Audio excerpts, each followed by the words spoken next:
It is my honor and privilege to introduce our fearless leader, Dr. Dominic Mack, Professor of Family Medicine and Director of the National Center for Primary Care, who will kick us off.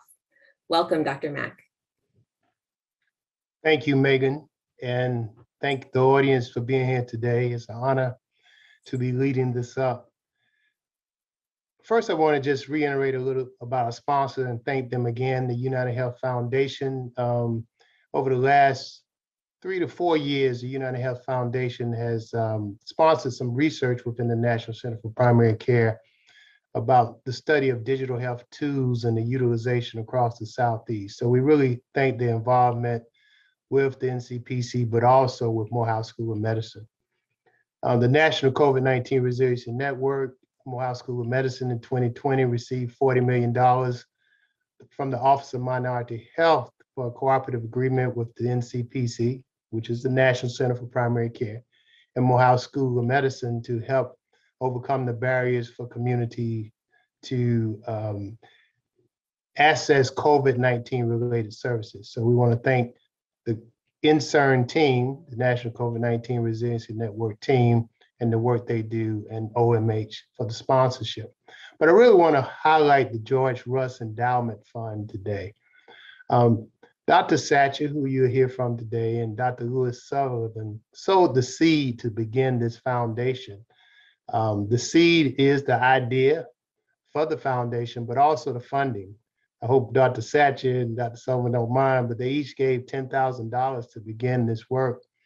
And I think we had $100,000, which includes $50,000 from the school to the matching funds from Dr. Sullivan and Satcher, but also from members within the Morehouse School of Medicine, NCPC, but also from the public. So we thank you all who've donated to that endowment.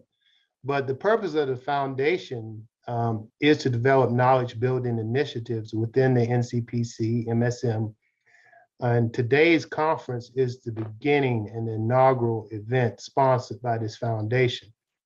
So, Dr. Russ, he doesn't need all the publicity, but today we honor Dr. Russ, George Russ, the work and the great body of work that he's done here at Morehouse School of Medicine and the National Center for Primary Care. So we honor him today, tomorrow, even if he doesn't want it.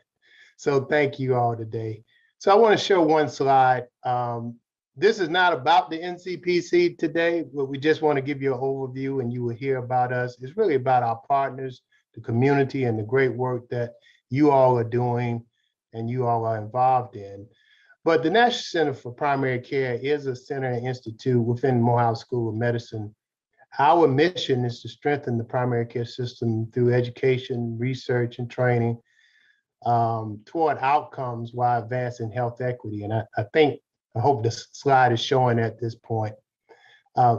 We have 4 divisions. We have the Health IT division, which is hybrid solutions. We have probably one of the few, if not the only, health information exchange, regional health information exchange, surely in the Southeast and across this nation.